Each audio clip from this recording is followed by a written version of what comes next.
سلام، زهره آخوندی هستم و امروز قراره یه نون تست غنی شده با پروتئین درست کنیم.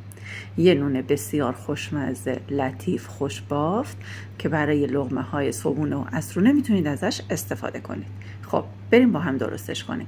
من اینجا آرد قوی 28% دارم، آرد چاودار، نمک، شیر، شکر، مخمر فوری، آرد ذرت، سفیده تخم مرغ، کره و تانگژان که براتون توضیح میدم تانگژان رو چجوری درست میکنیم. من تمام مواد به غیر از نمک و کره رو با هم دیگه ترکیب میکنم. ببینید اینجا الان آب اضافه نمی کنم. اول کل موادی که دارم رو اضافه می کنم به آرد. وقتی شروع میکنه به خمیرگیری و ترکیب کردن آب اضافه می کنم. اگه از آردتون مطمئن هستید میدونید که آرد با کیفیتیه، کل آب رو یک جا اضافه کنید که من همین کارو کردم. اگه نه میتونید تو 2 یا 3 مرحله استفاده کنید. بعد از اینکه مواد با هم ترکیب شد کره و نمک رو اضافه میکنم. دقت کنید که اینجا ما چون میخوام نون تست درست کنیم و حجم زیادی میگیره حتما آرد قوی استفاده کنید. خب وقتی که چربی رو اضافه میکنم اول یکم خمیر خودش رو ول میکنه، میبینید به دیواره های همزن میچسبه.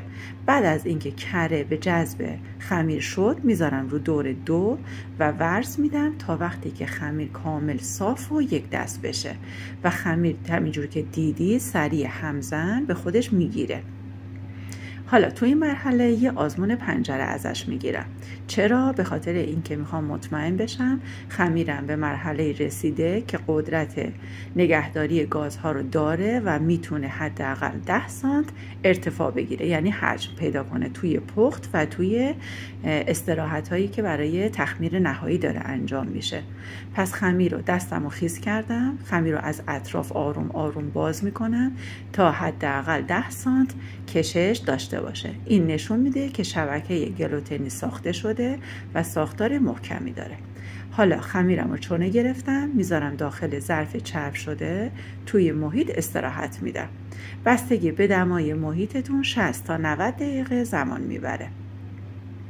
میتونیدم استراحت سرد یخچالی بهش بدید تا وقتی که حجمش کامل بشه، یعنی یه استراحت شب تا صبح.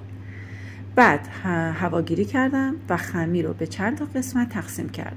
3 تا قسمت 220 گرم که هر قسمت رو هم چونه میکنم و یه قسمت 490 گرم به خاطر اینکه میخوام تو 2 تا قالب با 2 تا اندازه مختلف درست کنم.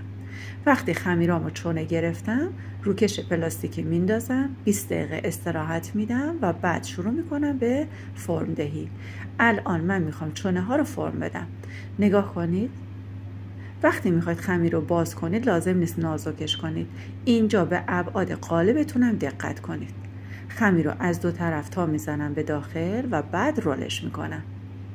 این قسمت رو اگه محکم فرم دهی کنید و هوا لابلاش نیفته بعد از پخت یه بافت منسجم و یک دست بهتون میده. به خاطر اینکه اگه هوا بین خمیر گیر کنه بعدا حفره ایجاد میکنه توی بافت نونتون.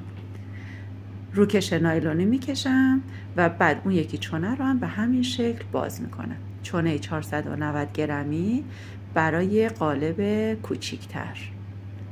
به همون شکل فرم میدم، داخل قالب میذارم و روکش نایلون میذارم، دوباره میذارم توی محیط بمونه تا قالبمو پر کنه. اگه آردتون قوی باشه کامل قدرت اینو داره که تا سر قالب پر بشه، ولی اگه کیفیت آردتون کمتر بود وقتی دیدید تخمیر کامل شده بذارید برای پخت. صبر نکنید تا لب قالب حتما بیاد.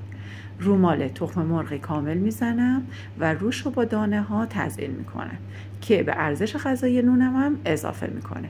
من اینجا مغز تخمه کدو، مغز تخمه آفتابگردون و جو 2 سر استفاده کردم. شما میتونید چیزای دیگه مثل تخم کتان، کنجد، خشخاش هم استفاده کنید. حالا میره توی فری که از قبل گرم کردم به مدت 30 دقیقه تا پختش انجام بشه. میبینید توی پخت حجم گرفته، ارتفاعش از قالبم اومده بالاتر. میذارمش روی توری تقریبا 2-3 دقیقه که بمونه بخارش بره از قالب میارم بیرون. زیاد توی قالب نمونه چون عرق میکنه.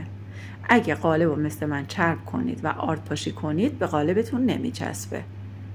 میبینید چقدر خوش رنگ؟ خوشقدر حجم گرفته که این هم نشون دهنده پخت کامله، هم نشون دهنده آرد قویه و حجم مناسبی که داخل قالب گذاشتم. حالا 5-6 ساعت صبر میکنم تا نونم کامل خنک بشه، بعد برش میزنم. اگه زودتر برش بزنید بافت نون حالت خمیری پیدا میکنه، پس صبر کنید تا کامل خنک بشه. خب من الان برش میزنم، ببینید قشنگ بافت یک دست و منسجم. میتونید به اندازه های دلخواهتون برش بزنید برای لقمه هایی که میخواید درست کنید. خب الان بافتش رو ببینید، تا اینجایی که من برش زدم بافت یک دسته. ببینید لطافتش رو، این نشون دهنده لطافت و پخت کاملشه. درست کنید و ازش لذت ببرید.